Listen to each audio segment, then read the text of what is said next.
Hello, everyone. Thank you for joining me. I am Ryan Clifton Bowl. I want to get right down to it. Well, the Federal Reserve government has done it again. Okay.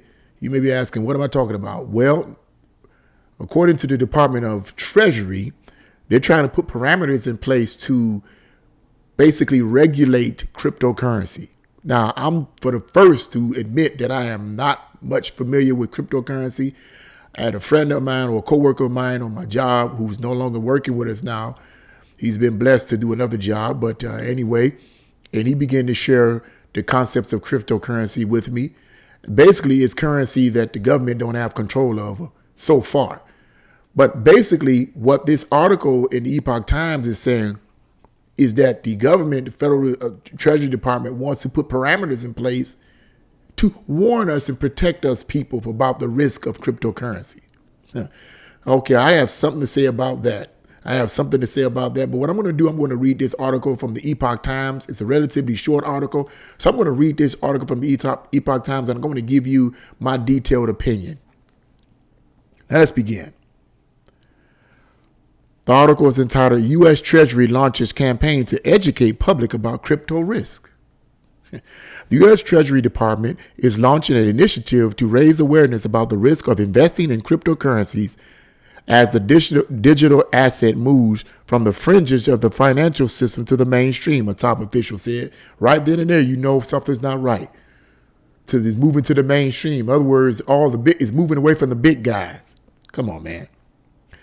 The Treasury's Financial Literacy Education Commission will create educational materials and organize outreach to inform the public about how crypto assets work and how they differ from other forms of payment.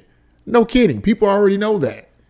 There's all kinds of books and educational podcasts and webcams or webinars or whatever that teaches people about cryptocurrency. What does the government need to do anything?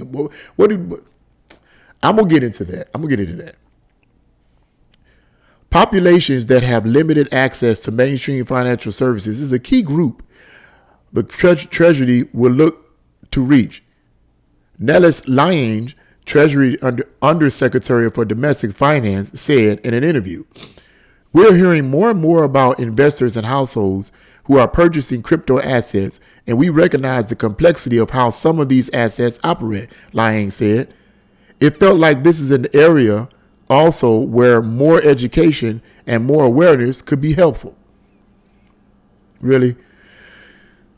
The initiative underscores growing concerns about regulators that crypto assets could pose risk to the financial system as they grow in popularity. In other words, more and more people are starting to invest their money in cryptocurrencies instead of these corrupt banking systems. But there's another story, and I digress.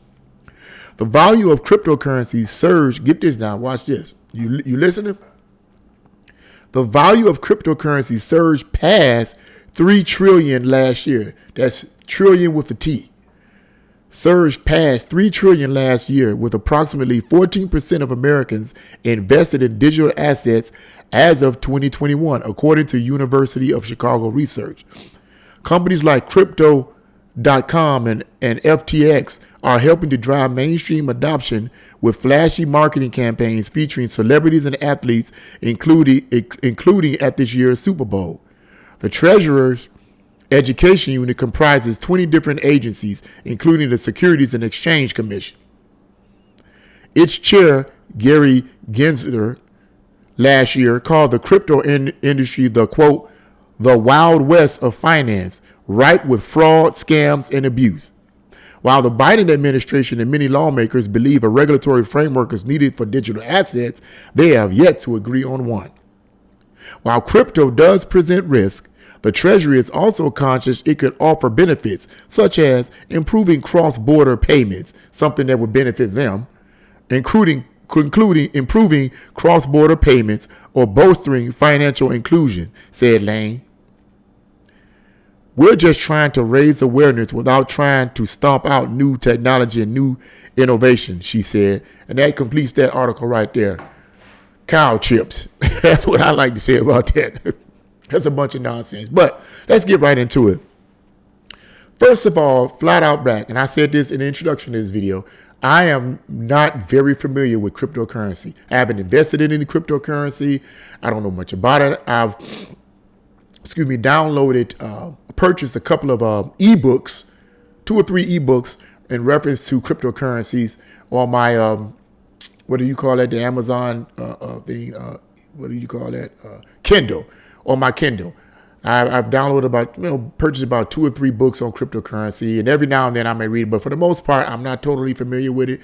All I know is it's currency, or money, for lack of a better word, that the government does not have control over at this point. But as I shared with a friend of mine, as I said, it said earlier in the introduction of this video, as I shared with a friend of mine and a co-worker of mine on my job, I said, and I wasn't trying to be cynical.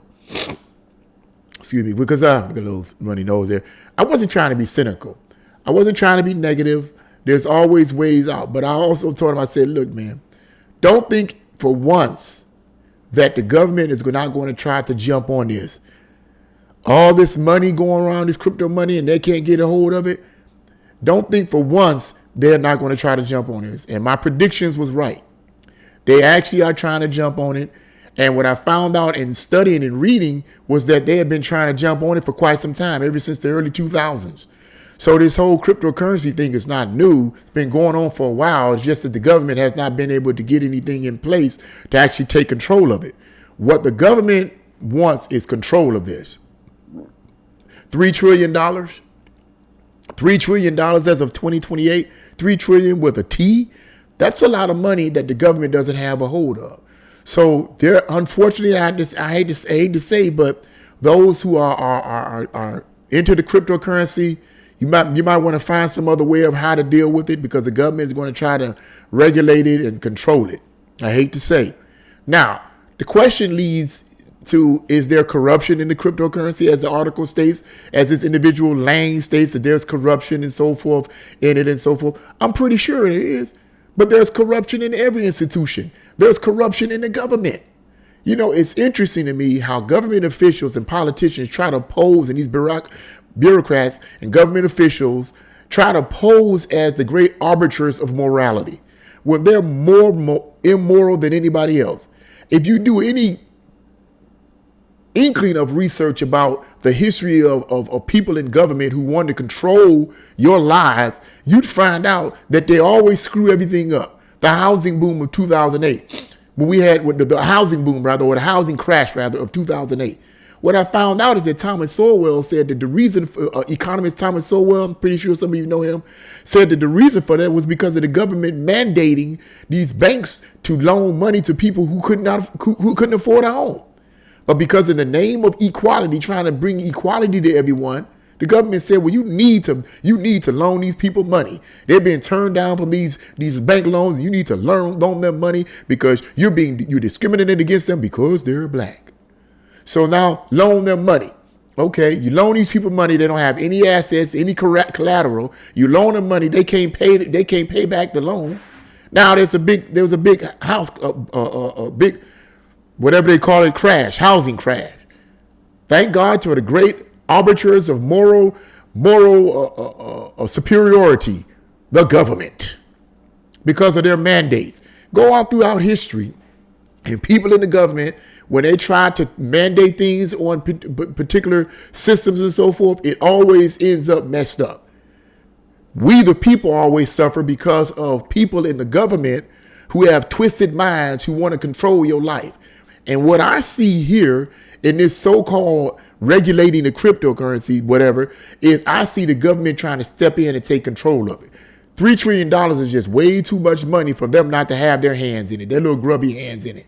And then once they get their hands on it, you know what they're going to do? They're going to use it for stupid stuff to push their global government.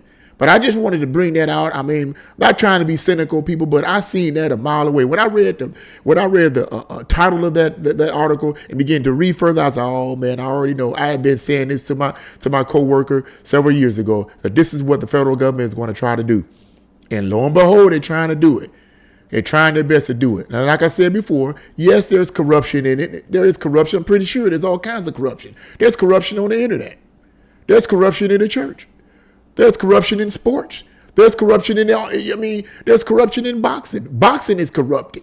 You know, and some people have argued that, well, we need more regulation. But I'm always concerned when there's more, when we hear the term, when I hear the term regulation, because even though there may be something, and I'm not totally against regulation, I'm not saying that, but it always makes me cringe when I hear about regulation, because the government tends to over-regulate to the point where these private owned businesses can't expand, they can't grow, they become limited. Next thing you know, they can't make more profit. They can't make more profit, then you can't make more money as a worker, and then either start laying people off or they stop hiring people. That happens all the time because the government constantly mandating this and mandating that program and mandating that. And when you mandate, it costs money. It costs money. It costs money to the businesses. The money don't come off of trees. It costs money. So that's what I wanted to say about that. That's what I wanted to say about that. I think this is another takeover. Like I said before in the introduction to this video, I don't know much about cryptocurrency. I've never invested in any cryptocurrency. I probably don't have any plans at this point to invest in it. Because just like I said, this situation is probably best to invest in gold and silver. You know, gold and silver. But it's probably best to invest in that. You know, because even with it being crypto, I just don't trust it. I just didn't trust it from the beginning. I know I'm sounding sick, but I just really didn't trust it from the beginning. Because I just don't like the idea of not having physical access to it. I don't even like the concept of credit cards, to be honest with you. When money is downloaded on my credit card, I really don't like that. I have no choice, though, really. I have no choice. To some extent, I'd rather just get paid flat money and put it in a safe in my home. But see, that's too much like right, because the government wants control of all your assets. That's what that's all about, control.